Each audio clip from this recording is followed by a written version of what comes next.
Akhirnya, kita ada waktu ya buat santai-santai kayak gini. Emang kamu sesibuk itu ya? Ya, cukup sibuk sih, karena kerjaanku bukan hanya nerima pasien konsul aja, tapi harus buat asesmen, harus buat rekam data. Rekam data dibagi jadi dua, ada rekam psikologi lengkap, ada rekam psikologi terbatas. Kalau rekam psikologi lengkap, isinya ada perkembangan pasien sampai identitas. Tapi kalau rekam psikologi terbatas, ya isinya hanya identitas aja sih. Oke. Nah, rekam-rekam data itu prosedurnya gimana sih dalam cara menyimpan atau bahkan pemusnahan kayak gitu-gitu gimana?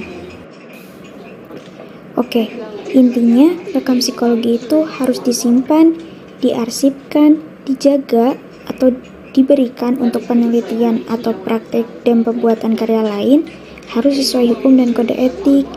Itu agar kita mudah untuk mencari data di kemudian hari, sebagai bukti untuk pertanggungjawaban bahwa sudah dilakukannya layanan psikologi. Dan data-data itu juga sebagai pemenuhan prasyarat institusi atau hukum. Dan bukan hanya menyimpan, tapi dalam pemusnahan dan pemindahan tempat ataupun pemberian kekuasaan harus sesuai kode etik dan hukum juga. Nah, dalam keperluan hukum, kita sebagai psikolog harus membuat data dengan konsisten dan rinci. Tadi kan kamu bilang data itu juga diperlukan di forum hukum. Nah, untuk kepentingan khusus lainnya gimana tuh? Nah, untuk kepentingan khusus, pertama kita memberikan kepada personal maupun organisasi yang berorientasi di layanan psikologi. Lalu kita memberikan data harus sesuai kebutuhan, teliti, dan tetap menjaga kerahasiaan pasien. Kalau rekam-rekam data itu dijaga kerahasiaannya, lalu siapa aja yang boleh kita berikan? Sesuai dalam kode etik psikologi, bahwa data dapat diberikan hanya kepada orang yang berwenang, di mana dimanfaatkan untuk tujuan layanan psikologi. Data itu bisa didiskusikan, dikomunikasikan, dan diberikan kepada yang berwenang, yaitu seperti kepentingan layanan psikologi, profesi, maupun akademis. Nah, seandainya data itu harus dimasukkan ke database atau data yang bisa diakses pihak lain, maka harus ada persetujuan dari yang bersangkutan untuk menggunakan kode-kode rahasia agar kerahasiaan data itu tetap terjaga. Semisal menggunakan kode inisial dan lainnya gitu. Tapi ada nggak sih psikolog yang mencampuri kehidupan pribadi kliennya? Di dalam kode etik psikologi, kita berusaha untuk tidak mengganggu kehidupan pribadi para pengguna layanan psikologi. Kecuali kalau ada izin dari klien itu tidak apa-apa, asalkan harus diusahakan seminimal mungkin serta pembicaraan yang berkaitan dengan layanan psikologi hanya dilakukan dengan mereka yang secara jelas terlibat dalam kepentingan tersebut, semisal orang tua. Kalau misalnya nih sesama psikolog melakukan konsultasi itu boleh nggak sih? Misalnya nih kita sebagai psikolog mau melihat sudut pandang psikolog lainnya untuk mengatasi masalah yang kita terima dari klien gitu. Gimana? Boleh-boleh saja, asalkan tidak saling berbagi untuk hal-hal yang seharusnya menjadi rahasia pengguna layanan psikologi. Saling berbagi informasi itu hanya diperbolehkan untuk pencapaian tujuan konsultasi. Itu pun tanpa menyebutkan identitas atau cara pengungkapan lain yang dapat dikenali sebagai identitas pihak. Oh gitu ya ternyata. Terus kalau misalkan kita mau konsultasi ke psikolog, hasilnya itu bisa berupa apa ya?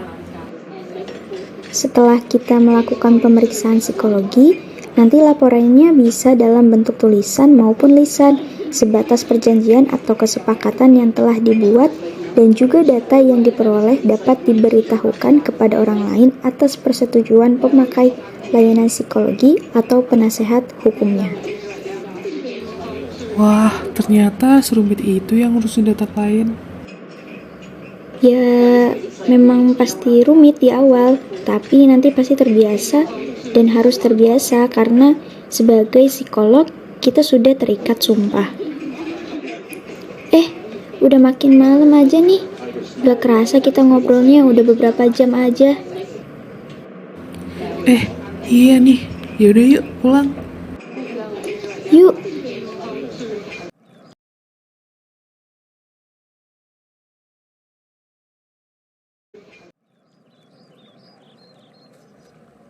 Enaknya suasana sore ini. iya nih, BTW.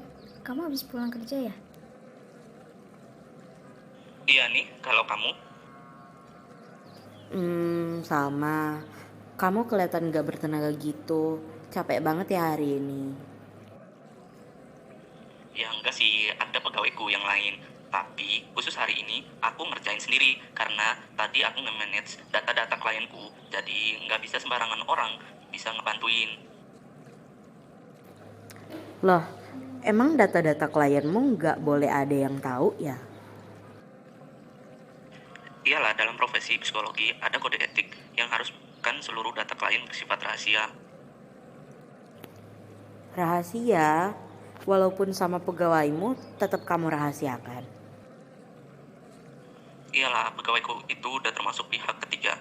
Jadi segala macam data klien harus tetap terjaga kerahasiaannya, bahkan sampai aku tidak mampu dan meninggal di kemudian hari. Wah, terus gimana kamu nyimpen data-data itu biar tetap rahasia? Ya hanya aku yang tahu dong, bahkan kalau aku mau memusnahkan data itu pun ada hukum yang mengatur. Tapi nih semisal ternyata klienmu itu sedang mengalami kesulitan, terkena kasus yang melibatkan hukum dan sebagainya. Apa kamu tetap diam aja, Ji? Dalam beberapa kasus kita sebagai psikolog memiliki hak untuk mengungkapkan rahasia tersebut bahkan tanpa persetujuan klien, tapi hanya untuk tujuan keperluan hukum. Misalnya untuk melindungi klien dari kesulitan atau bagi klien yang memerlukan pelayanan profesional baik perorangan maupun kelompok. Kalau gitu kok bisa ada studi kasus tentang psikologi? Kan katanya informasi klien gak boleh disebarluaskan. Kalau untuk pendidikan bisa kok. Lah, kok bisa? Bukannya tadi kamu bilang kalau data-data klien itu rahasia ya? Iya benar, itu rahasia. Tapi data-data itu juga tetap bisa dipergunakan loh dalam bidang akademik. Oh gitu, jadi data klien bisa ya dijadikan bahan untuk belajar. Iya benar, tapi tetap ada syaratnya loh, yaitu bahwa kerahasiaan subjek yang datanya dijadikan bahan belajar harus tetap dirahasiakan dan sebelum melakukan publikasi harus ada izin tertulis dulu dari subjek tersebut. Apa data-data itu cuma bisa dipergunakan dalam dunia pendidikan? Enggak kok, dalam pasal 27 Kode Etik Psikologi disebutkan bahwa pemanfaatan informasi dan hasil pemeriksaan psikologi untuk tujuan pendidikan atau tujuan lainnya. Jadi, untuk tujuan lain juga bisa. Tapi prosedurnya lebih kompleks. Untuk pemanfaatan tujuan lainnya di luar kahasa dunia pendidikan, maka perlu diperhatikan aturan-aturan yang harus dijalankan terutama dalam hal perizinan atau informed consent, kesediaan dari subjek yang diambil datanya. Oh jadi gitu ya. Wah, ternyata ada pasal yang mengaturnya ya. Iya, jadi kita sebagai psikolog, ilmuwan psikologi maupun orang-orang yang berkecimpung dalam dunia psikologi memiliki peraturan yang tergabung dalam buku kode etik psikologi. Jadi nggak bisa sembarangan juga kita dalam bertindak dan bertutur kata. Wah, keren ya. Udah makin sore aja nih. Aku pulang dulu ya. Habis ini mau pergi lagi soalnya. Walah, oke deh, hati-hati ya pulangnya. Makasih udah cerita-cerita sama aku ya, Rosa. Iya, sama-sama Panji. Aku pulang dulu ya. Bye. Iya, bye.